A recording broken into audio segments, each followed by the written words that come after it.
salamat sa buhay ni Kuya Raymond na dahil sa'yo, nabubuhayan ng bawat isa, no? Na talagang may mga panalangin kasi tayo na minsan nakalimutan na natin eh. Tama. Pero bigla na lang sinasagot ng Panginoon sa hindi natin na-expect.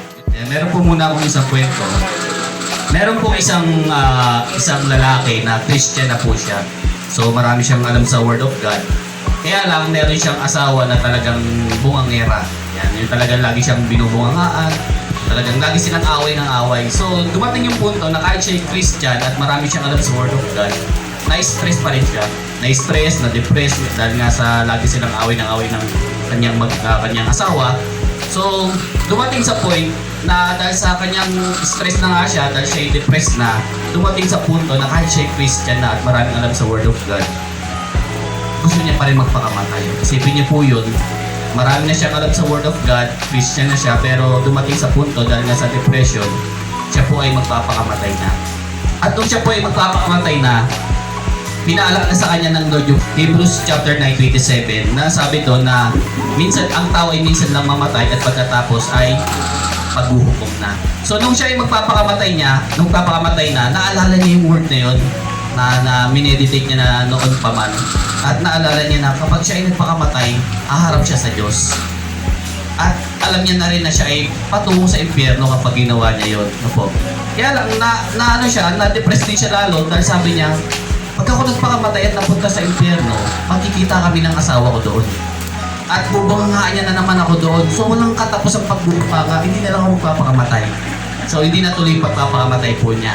So, ang maganda doon, nakameditate kasi siya ng Word of God.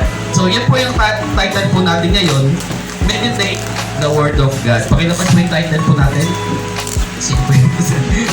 Ayan. Meditate the Word of God. Yan po yung ating title po ngayon. Pakilabas na rin po yung ating study text. Joshua chapter 1 verse 8. Ayan. This book of the law shall not depart from your mouth, but you shall meditate in it day and night, that you may observe to do according to all that is written in it. For then you will make your ways prosperous, and then you will have good success. Sige po, tayo po lahat ay tumayo, tayo po ay manalangin muna bago tayo magtuloy-tuloy sa salita ng Diyos. Father God, with the guidance of the Holy Spirit, Lord, we thank you again for wonderful and beautiful day you gave to us. Lord, thank you for the perfect weather. Hindi man, Lord, hindi naabutan man kami ng ambon, pero salamat, Panginoon, kami po ay nakarating dito ng tuyo. Walang sakit, walang karamdaman, walang aksidente na nangyari. Salamat sa perfect weather na binigay sa amin. Hindi mainit, Panginoon. At ngayon kami ay hindi masyado pinagpapawisan, Panginoon. Salamat po, Panginoon. At samahan niyo po kami sa pakikinig ng iyong salita. Lord, be our speaker today, Lord God. Gamitin niyo lamang ako bilang inyong instrumento. Galuyan lamang ako ng iyong salita, Panginoon. And tulungan niyo po bawat isa sa amin na sa pakikinig namin ng iyong salita, huwag niyong hayaan na madistra kami ng gawa ng kaaway, Panginoon Jesus, Lord. Lord, itago niyo po kami sa inyong mga kamay at anumang gawa ng kaaway na pwedeng humadlang sa amin sa pakikinig ng iyong salita. Lord, hadlangan niyo rin po siya, Panginoon. Hadlangan niyo po ang gawa ng kaaway sa aming buhay. At tulungan niyo po kami na ma-apply po namin sa aming buhay ang salita na matututunan po namin sa umagang ito. Salamat po aming Diyos. To you alone all the glory. In Jesus' name we pray. Amen and amen. Meditate the Word of God. Yan po yung ating title ngayon. Now, the question is, what can be given to us when we meditate on the Word of God? Ano nga ba ang naibibigay natin o maibibigay ng Diyos o yung salita ng Panginoon kapag dineditate natin ito sa buhay po natin, yung salita ng Diyos, ano ba ang mabibigay nito sa buhay po natin? So, number 1, gives wisdom. Yan po yung una, first point po natin, gives wisdom. Proverbs chapter 9 verse 10, sabi po dito, the fear of the Lord is the beginning of wisdom, and the knowledge of the Holy One is understanding. So, saan daw po nanggagaling yung wisdom from the Lord? Sa kanyang salita. So, saan natin nabasa yung Proverbs chapter 9 verse 10? Diyan po sa salita ng Panginoon. So, kung gusto natin magkaroon ng wisdom, so kailangan daw po natin na basahin ang salita ng Panginoon. Ayan, lalo na when there are decisions in life that are doubtful. Kapag dumating sa punto na meron tayong mga desisyon sa buhay na hindi natin alam kung ito ba ay makakabuti, ito ba ay tama, or ito ba ay mali, no? So, pag dumating sa punto na nagda-doubt na tayo sa mga desisyon natin sa buhay, kailangan po natin basahin ang salita ng Panginoon na sa gayon, bigyan tayo ng Lord ng wisdom. James chapter 1 verse 5a, if any of you lacks wisdom, let him ask of God. So yan yung sinabi ng Panginoon, kailangan humingi tayo sa Panginoon kapag lalo sa mga desisyon sa buhay na nag-aalinlangan, so hingi tayo ng wisdom sa Panginoon. So halimbawa sa mag-asawa, no, sa may mga asawa po dito o sa mag-aasawa pa lang, halimbawa kayo po ay hindi nagkasundo. Kadalasan kasi sa mag-asawa lang na, sa mga lutong ulam lang, sa lutong ulam pa lang, nag-aaway na. Yung isa gusto yung adobo, gusto niya adobo na may toyo, yung isa naman gusto niya adobo na walang toyo. So hindi nagkasundo, pareho may tinoyo. So ganun yung nangyari. Ngayon, dahil nga may mga desisyon na sa buhay na ano bang gagawin ko, di na kami magkasundo. Ano bang gagawin ko? Ano ba? Letter A, may mga ganun pa. Letter A, ano ba? Makikipaghiwalay na ba ako? Letter B, tataasan ko ba siya ng boses? Letter C, paglalaban ko yung gusto ko? O letter D, hindi ko na siya kakausapin? O letter E, ipapatulpo ko na to. Dahil sa ulam, pinatulpo, no? Ipapatulpo na to. O letter F, gagawin ko yung sinabi ng Word of God. Sabi po sa Ephesians chapter 5 verse 25a. Yan po, pakilabas po. Ayan, pakibasa po sa mga kalalakihan, sa may asawa, na lalaki at mag-aasawa pala, sabi. Pakibasa po, mga lalaki, taas mga po yung kamay ng mga lalaki. Parang wala lalaki dito. Pakibasa po, sabi po. Husband, love your wife, just as Christ also loved the church. And gave himself for her. Ano sabi ng Panginoon sa mga kalalakihan? Husband, love your wives, just as Christ also loved the church and gave himself for her. No? Ibig sabihin, ang Diyos nga, minahal tayo ng Panginoon, na kahit hindi naman tayo karapat-dapat, kahit nga minsan ang gulo-gulo natin sa buhay, pero minahal tayo ng Panginoon, binigay ng Diyos ang kanyang buhay para sa atin. Kaya sabi ng Panginoon, mahalin ang ating mga asawa tulad ng pagmamahal sa atin ng Panginoon. At sa mga kababaihan naman, taas ang kamay ng mga kababaihan. Ephesians chapter 5 verse 33, pakilabas po, pakibasa po. Let the wife see that she respects her husband. Ang sabi ng Lord, i-respect daw po yung mga husband. Kung gusto magtagal sa relasyon sa mag-asawa, i-respect po yung husband. Lalo na, huwag po nating hayaan na kapag halimbawa sa maraming tao lalo, ang mga lalaki po, ayaw na ayaw talaga niya ng binubunga nga niya sa harapan ng maraming tao. Okay na sana kung kayo dalawa lang. Minsan medyo magtitimpi pa yan. Pero pag yung siya po ay napahiya na sa maraming tao, minsan lalabas na rin yung galit po niya. Kaya, i-respect po natin yung ating mga asawa. Kaya po, kapag dumating sa punto na ganyan ang nangyayari, hindi na kayo magkasundo bilang mag-asawa, hingi tayo ng wisdom sa Lord. Amen? Napakahalaga na meron tayong minimeditate ng Word of God sa ating buhay. Amen? Kasi pagka hindi tayo nag-meditate ng Word of God, wala tayong alam sa Word of God, sa salita ng Panginoon, kung ano na lang yung maisipan nating desisyon, yun na lang yung gagawin natin. Pero dahil meron tayong na-meditate ng Word of God sa buhay natin, alam natin yung ating gagawin kapag dumating yung punto na tayo po ay hindi na magkaunawaan. Kaya, lalo sa mag-asawa. Sa mga kabataan naman, na halimbawa na kayo po ay nasermonan ng inyong pagkulang, nasermonan ni nanay, nasermonan ni tatay, tapos yung sermon ay dinamdam po ni anak. So minsan, mayroong mga desisyon din sa buhay, yung kabataan na minsan mali-mali. Minsan magdidesisyon, ano ba, sasagot pa ako ng pabalang sa aking magulang dahil sinermonan ako? O magdadabog ba ako? Ako ba ay maglalayas na? Or dahil sa sermon na ginawa sa akin, dinamdam ko, makikipagtana na ako sa nanliligaw sa akin dahil dinamdam ko yung sermon ko kasi sermon ng aking magulang? Or gagawin ko yung salita ng Panginoon? Sinabi sa Exodus chapter 20 verse 12, sabi ng Lord, wala na pala dyan, no? Next slide na, next slide. Yan. Honor your father and your mother, that your days may be long upon the land which the Lord your God is giving you.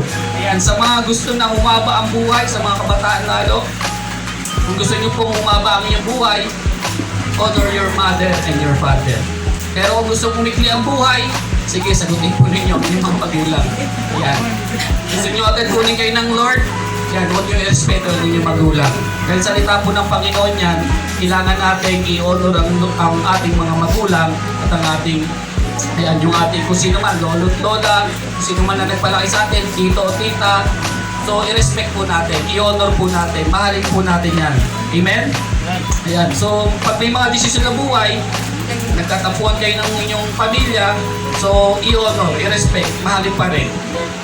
Ito pa sabi ng Kawikaan 1, ayan, 7, sabi po, ang paggalang at pagsunod kay Yahweh ay pasimula ng karunungan, ngunit walang halaga sa mga mangmang ang aral at mga saway. Next slide.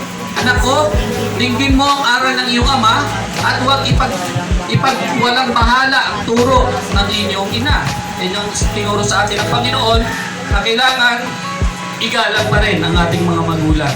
Amen? Kaya pag may mga desisyon sa buhay na hindi mo na alam ang gagawin mo, so kailangan meditate niyo po yung salita ng Panginoon. Amen?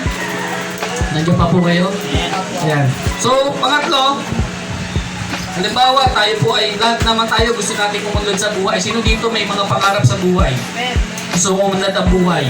Yung iba ayaw kumunlad ang buhay, ayaw magtaas ang kamay, no? Parang sabi niya, bala ka dyan, bahala na ako sa buhay. Parang walang ano sa buhay na po. So sa lahat ng gusto kumunlad ang buhay, minsan, may mga desisyon tayo sa buhay. No, gusto natin kumunlad ang buhay. Siyempre, anong gagawin natin? Ano ba? Letter A, mag-a-apply ako ng trabaho. Letter B, ako ba ay magdinegosyo? O letter C, mag-ibang bansa pa ako? O letter D, magda-download ako ng dating apps para humanap ng mga foreigner at yumaman ako? O letter E, gagawin ko yung salita ng Panginoon. So sabi ng Philippians chapter 4 verse 6, be anxious for nothing, but in everything by prayer and supplication with thanksgiving, let your requests be made known to God. So kapag tayo pala ay may mga desisyon sa buhay, gusto natin kumunlad sa buhay, dapat may alam din tayo sa Word of God, minimeditate po natin ang Word of God, at ipanalangin po natin, lalo huwag tayong padalos-dalos sa ating desisyon, no po.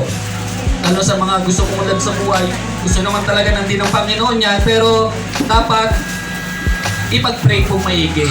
Ipag-pray po natin maigi. Ito po. Dahil marami pong nanalangin na nagkaroon ng trabaho, pero nawala naman sa Panginoon. Totoo po yan. Marami ang nanalangin po sila, umiyak sa Panginoon, magkaroon ng trabaho, pero nung nagkaroon na ng trabaho, nakalimot na sa Panginoon. Marami po talagang ganyan.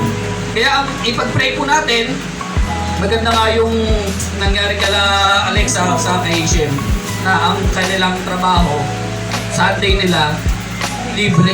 So, day off nila pag Sunday. So, noon ako, pawala-wala rin ako nung nakaraang taon. Alam niyo naman po yan, hindi aaten. Kasi nga, wala akong papalitan noon. Kaya, matinding prayer din yung ginawa ko sa Panginoon. Sabi ko, Lord, ayoko ng ganitong buhay. Yung magtatrabaho, mamamatay na lang yata ako kakatrabaho.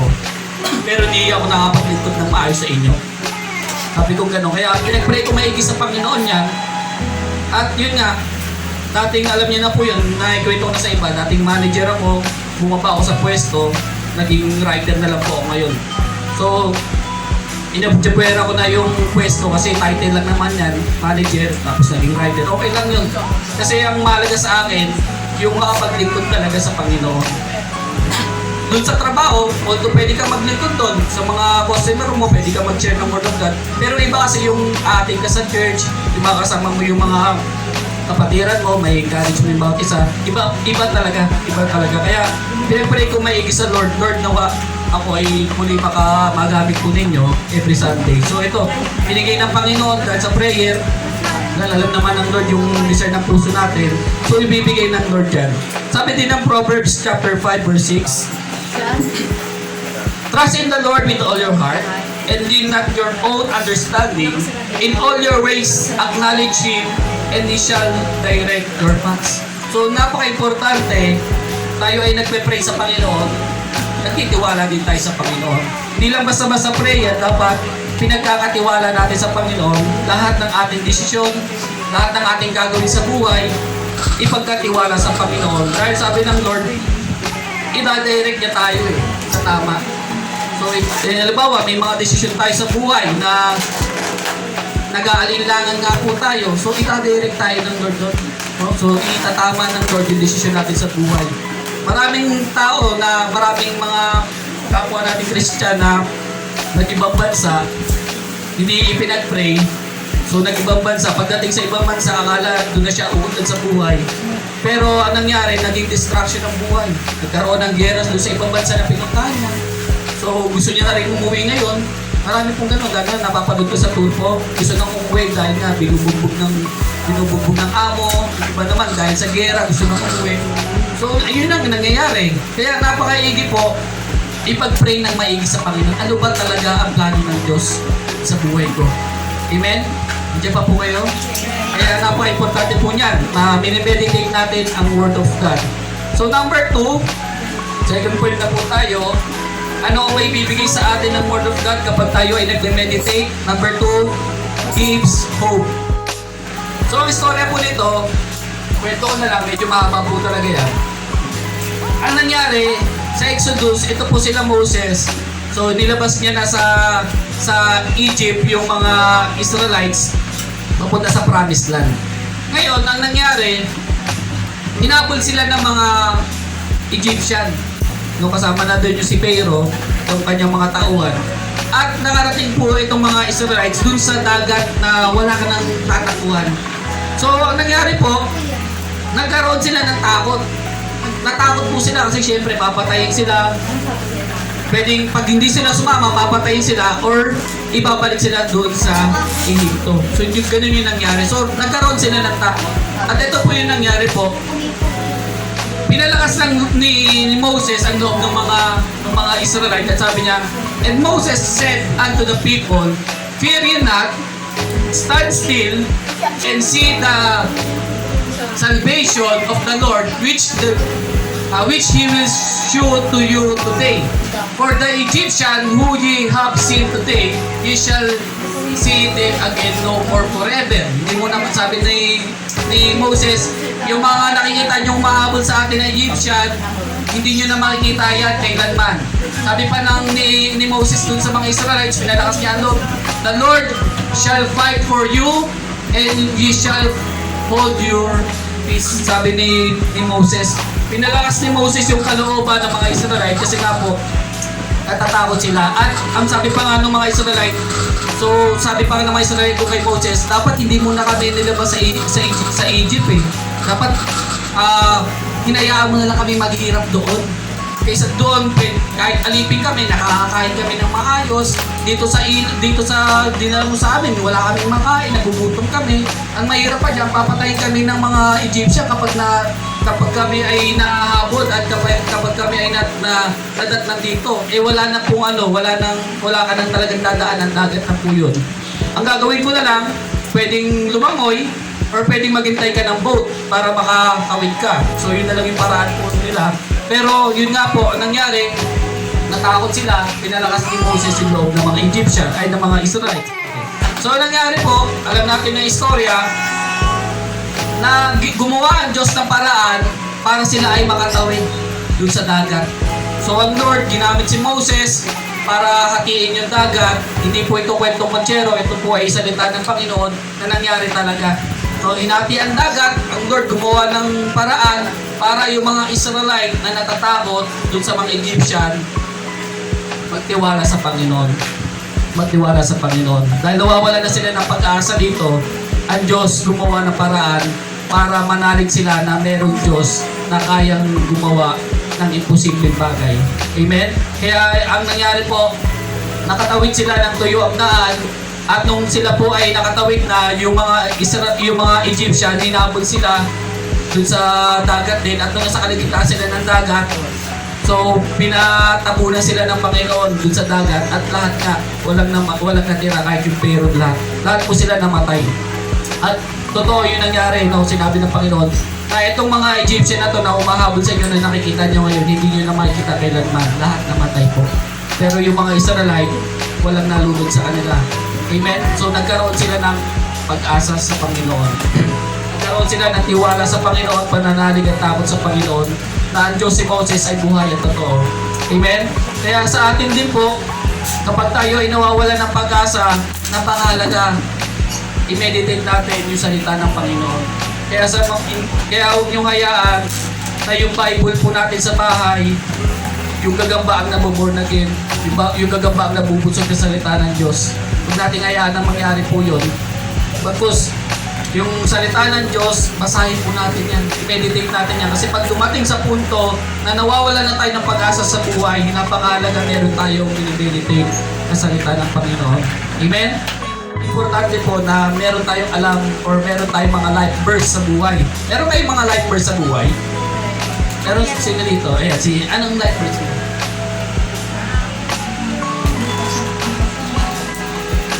Sige, kayo po. Pero may life verse yan. Ayan, ako may life verse din ako, yung Psalms 37 verse 4. Delight yourself in the Lord and He will give you the desires of your heart. Yan yung life verse ko kasi noon, mayroon akong mga dinidesire sa puso na gusto ko talaga dati maglingkod sa Panginoon. Iba kasi yung desire ko dati, baka mundo. Pero nung nag-desire ako sa Panginoon, nag-Lord, gusto ko rin ang buhay ko maging kagamit-gamit. So nung dinidesire ko yun, binigay ng Panginoon. Ito nga ngayon ako, nagiging kagamit-gamit sa Panginoon. Sa napakahalaga, meron tayong mga life verse sa buhay. Po, pagka dumating yung punto, may problema, may pagsubok, alam talaga natin yung Word of God na meditate po natin yan. So meron pang istorya sa Bible. Ito rin po ay nawalan ng pag-asa na. Wala na siyang pag-asa sa buhay. Siya po yun po yung nagkaroon po siya ng, basahin na lang po natin, sa Lucas chapter 8. Sabi po gano'n, habang naglalakad si Jesus papunta sa bahay ni Jairo, sinisiksik siya ng mga tao. Kabilang sa mga ito ang isang babaeng 12 taon ng dinudugo. So 12 years na po siyang dinudugo. At hindi mapagaling ni naman. So tingin po kayo dito, church. Etong babae pong ito, habang naglalakad daw si Jesus, nakipagsiksikan yung babae. 12 years lang dinudugo, may sakit. At sabing ganon, hindi mapagaling ni naman. Hindi mapagaling ni naman. Siguro kahit saan siya nagpupunta ng mga doktor, walang makapagpagaling sa kanya. At sabi pang ganon, naubos na ang kanyang kabuhayan sa mga magagamot. So ubos na yung kabuhayan niya, kakapagamot. Kaya lang, walang nangyayari. So wala nang pag-asa. Next slide po. Lumapit siya sa likuran ni Jesus at tinawakan ng laylayan ng damit nito. Noon din tumigil ang kanyang pagdurugo. Nagtanong si Jesus, sino ang humawak sa damit ko?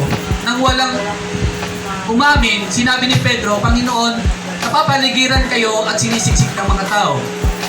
Next slide. Ngunit sinabi ni Jesus, may humawak sa damit ko. Naramdaman kong may kapangyarihan lumabas sa akin. Nang malaman ng babae na hindi pala maililihim ang kanyang ginawa, siya ay nanginginig na lumapit at nagpatira pa sa paanan ni Jesus. Pagkatapos sinabi niya sa lahat ng naroon kung bakit niya hinawakan ang damit ni Jesus at kung paano siya agad gumaling. Kaya sinabi sa kanya ni Jesus, anak, pinagaling ka na ng iyong, umuwi ka na ng mapayapa. Imagine niyo po, wala nang pag-asang gumaling. Pero dahil nabalitaan niya na mabarating ang Panginoong Jesus, bagamat hindi naman talaga niya kilala ang Panginoon, nababalitaan niya lang. Pero nang nalaman niya na daraan ng Panginoong Jesus, nakipagsiksikan, may sakit, nakipagsiksikan pa. Hindi na siya mapagaling. Ubus na yung pera niya, ubus na yung kayamanan niya. Dahil nakakapagamot, hindi siya gumaling. Pero nung lumapit siya sa Panginoong Jesus na may pananampalataya, anong nangyari? Ano po ang nangyari? Gumaling. Nag-effort. Hindi lang to basta-basta nag-pray, makipagsiksikan, nag-effort. Diyan po natin makikita na kapag lumapit tayo sa Panginoon, may kagalingan. Kung may mga sakit karamdaman tayo na parang wala ng lunas, sa Diyos may kagalingan. Kung may mga doktor tayo nilapitan na parang sinabi sa atin, wala ka ng pag-asa, sa Diyos may pag-asa. Amen? Sa Diyos may pag-asa. Meron pang isang istorya. Isa pang istorya po sa John chapter 11 verse 17 to 44. Ito naman po yung buhay ni Lazaro. Kung kilala niyo si Lazaro, ito po yung kaibigan ni Jesus. Pagdating ni Jesus, nalaman niyang 4 na araw na nakalibing si Lazaro. Next slide.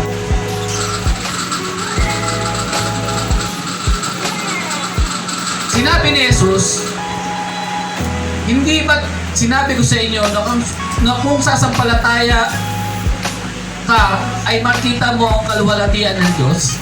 So, inano ko na lang po, ilalakaw-lakawan po natin, mahaba po sa istorya to. Kaya inalis nila ang bato, humingala si Jesus sa langit at sinabi, Ama, nagpapasalamat ako sa iyo sapagkat dinirinig mo ako. At alam ko lagi mo akong dinirinig. Ngunit sinabi ko ito dahil sa mga taong naririto upang maniwala silang ikaw ang nagsugo sa akin. Pagkasabi nito ay sumigaw siya, Lazaro, lumabas ka. Next slide po. Lumabas na si Lazaro na nababalot ng telang panlibing ang mga kamay at paa. May nakabalot ding tela sa mukha niya. Inutos ni Jesus sa kanila, kalagan niyo siya at nang makalakad siya. Balik po tayo sa isang pa po. Ayan. So tingin po kayo sa screen. Nung nabalitaan ni Jesus, si Lazaro po ay kapatid po ni Mary at ni Pangalaw, yung isa? Yun na nga, magkapatid, yung babae. So may kapatid siyang babae. Ayun, si Mary at si Martha. Tapos kapatid niya si Lazaro. Nung nabalitaan ni Jesus na si Lazaro ay patay na, inalaw ni Jesus si Lazaro. Pero dumalaw siya 4 na araw na nakalibing. So ginawa to ng Panginoong Jesus kasi sa mga Hudyo po, sa mga Hudyo, meron silang paniniwala na kapag pangatlong araw, pwede pang mabuhay ang mga patay. So ganun ang paniniwala ng karamihan sa mga Hudyo. Na pwede pang mabuhay yung patay sa 3 araw. Sa 3 araw. Kaya nga ang ginagawa po nila, binabalot nila ng tela. Alam niyo yung mga mamis, yun yung paniniwala nila.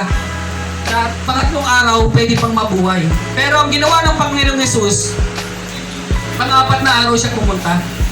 Sinigurado ng Panginoong Jesus na si Lazaro ay talagang patay na.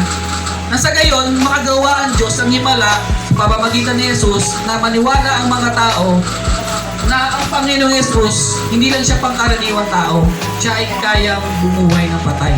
Kaya nung pang-4 na araw, na talagang patay na, alam na ng mga tao, patay na talaga si Lazaro, doon gumawa ang Diyos ng himala.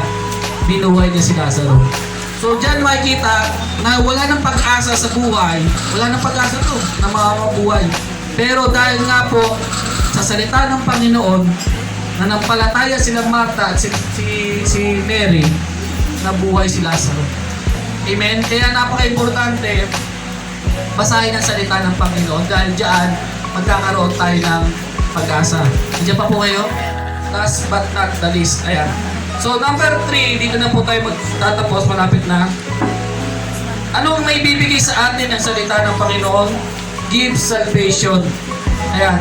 Sabi po ng Matthew chapter 28 verse 19 to 20. Ito po yung ating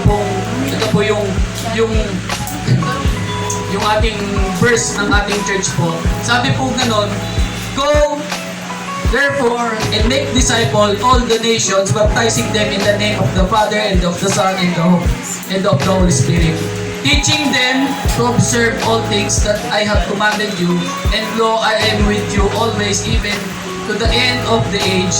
Amen. So sabi ng Lord, pag tayo ay nagme-meditate ng Word of God, una, salamat sa Panginoong Jesus kasi siya talaga yung isa sa pinakamagandang halimbawa na nag-go. No, siya po ay humayo. Siya talagang kauna-unang gumawa nito. Mula sa kalangitan, bumaba sa kalangitan, sa kaharian ng Diyos, nagpunta sa lupa, nag-go.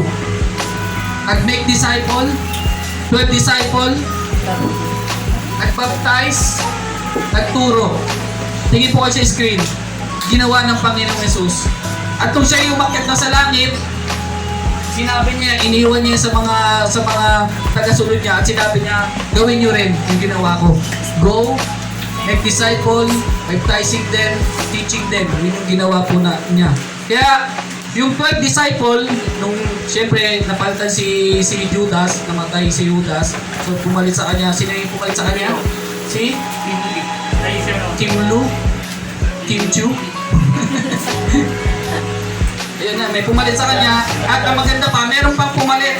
Si Paul, no? Natagdagan pa. Kaya ang nangyari, lumayo sila. Nag-go, nag-disciple, nag-baptize, nagturo. So, umabot sa atin ang salita ng Panginoon. Romans chapter 10, verse 17. So then faith comes from hearing and hearing by the word of God. So nagkaroon tayo ng pananampalataya salamat sa buhay ng mga disciple na nag-go, nagturo ng salita ng Diyos, kaya tayo ay nakarinig ng salita ng Panginoon. And tinanggap natin to sa buhay natin, no? Nanampalataya tayo, tinanggap natin to sa buhay natin. John chapter 1, verse 12. But as many I received Him,